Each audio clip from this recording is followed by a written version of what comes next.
नमस्कार, स्वागत आहे तुमचं भावीस कुकिंग मध्ये। उद्या श्रीराम जयंती आहे, म्हणजे श्रीराम नवमी आहे। त्यानिमित्ताने आज आपण श्रीरामांचा प्रसाद म्हणजेच गव्हाच्या पिठापासून बनवलेले हे पौष्टिक लाडू करणार आहोत। हे लाडू अगदी 20 मिनिटात बनवून तयार होतात। मी दिलेल्या ह्या रेसिपीनुसार तुम्ही सुद्धा हे लाडू नक्की करून बघा, तुम्हालाही खूपच आवडतील। चला तर मग आता काय काय साहित्य लागेल ते आधी आपण बघून घेऊ। मी इथे 2 वाटी गव्हाचं पीठ, 1 वाटी गूळ, गुळाला असं बारीक किसून घेतलं आहे आणि अर्धी वाटी साजूक तूप घेतलं आणि जायफळ, सुंठ पावडर आणि इलायची असे सर्व पावडर थोडे थोडे घेऊन त्या एकत्र करून घेतलेल्या आहेत। कढई तापण्यासाठी ठेवून द्यायची। कढई तापली की त्यामध्ये 2 चमचे साजूक तूप घालायचं। तूप आपल्याला एकदम घालायचं नाही आहे, आपण पीठ भाजत भाजत थोडं थोडं पीठ घालत जाणार आहोत। तूप पूर्णपणे वितळलं की यामध्ये गव्हाचं पीठ घालून घ्यायचं आणि ते धीरे धीरे करून सर्व भाजून घ्यायचं। जोपर्यंत याचा रंग बदलत नाही तोपर्यंत आपल्याला याला भाजून घ्यायचं आहे। आणि याच्या ज्या पिठामध्ये अशा गुठळ्या होत आहेत त्या पण अशा धीरे धीरे करून मोडत जायच्या आहे। पीठ भाजत असताना आपल्याला कंटिन्यू हात चालू राहू द्यायचा आहे, नाहीतर पीठ खाली लागून जातं। त्याचा रंग बदलण्यासाठी मला बरोबर 5 मिनिटं लागलेले आहे। मीडियम फ्लेमवर मी सर्व पीठ भाजून घेतलेलं आहे। व्हिडिओ दाखवल्याप्रमाणे पीठ असं कढईच्या साईडला लावून घ्यायचं, म्हणजे जेणेकरून आपल्याला मध्ये गूळ टाकता येईल। गूळ वितळायला सुरुवात झालेली आहे। आता धीरे धीरे करून ह्या अशा प्रकारे बाजूबाजूने थोडं थोडं पीठ घेत जायचं आणि ह्या गुळामध्ये मिक्स करत जायचं आणि होणाऱ्या गुठळ्याही लगेच मोडत जायच्या आहेत।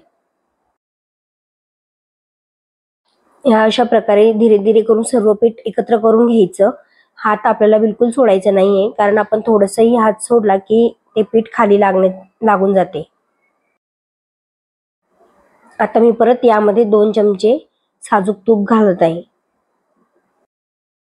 हे सर्व मिश्रण भाजत असताना जसं जसं आपल्याला तूप लागत जाईल तसं तसं थोडं थोडं घालत जायचं आणि पीठ भाजत जायचं। मला या पूर्ण मिश्रण भाजत असताना बरोबर अर्धी वाटी जे तूप मी घेतलेलं होतं आधी, ते पूर्ण तूप मला यासाठी लागलेलं आहे।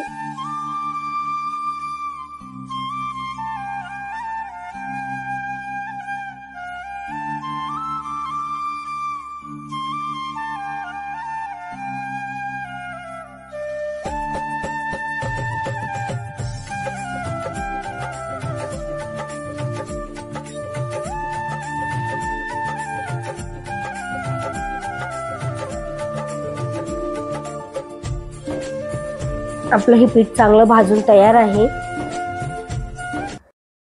चमच्याने अशा प्रकारे वरतून प्रेस करून यामधल्या ज्या सगळ्या गुठळ्या आहेत त्या मोडून घ्यायच्या। आता यामध्ये ह्या सर्व पावडर ज्या मिक्स करून मी घेतलेल्या होत्या त्या सर्व घालून घेते आहे।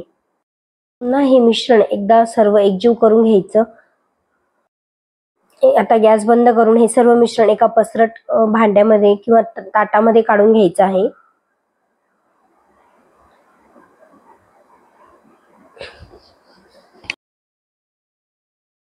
मिश्रणामध्ये जर काही गुठळ्या राहिल्या असतील तर चमच्याने अशा प्रकारे त्या मोडून घ्यायच्या आणि थोडीशी मिश्रणातली वाफ काढून घ्यायची। एकदम थंड आपल्याला नाही होऊ द्यायचं आहे। ह्या मिश्रणामध्ये मी आता अर्धी वाटी दूध घालत आहे। अशा प्रकारे सर्व दूध घातलेलं जे मिश्रण आहे ते एकत्र करून घ्यायचे। अशा प्रकारे सर्व मिश्रण साईडला करून याचे लाडू बांधून घ्यायचे।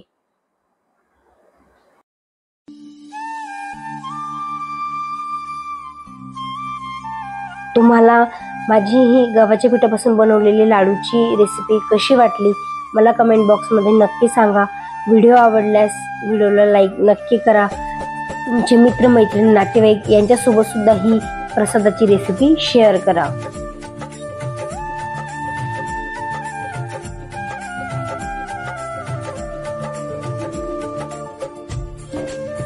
काजूचे छोटे छोटे काप करून ह्या लाडूवर लावून घ्यायचे।